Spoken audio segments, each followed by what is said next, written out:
movement is the typical kashlama step, where it's going ba, ba, ba, ba, ba. So you're doing step, step, step, step, and you're holding that extra count of music. Ba, ba, ba, ba, ba. And your arms are swaying just like you're walking. Ba, ba, ba, ba, ba. Bum, bum, bum, bum, ba.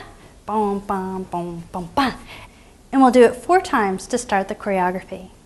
And the next thing we'll do is put our weight to one side and do shoulders, moving to the other side. So it's 4 shoulder hits, moving to the other side.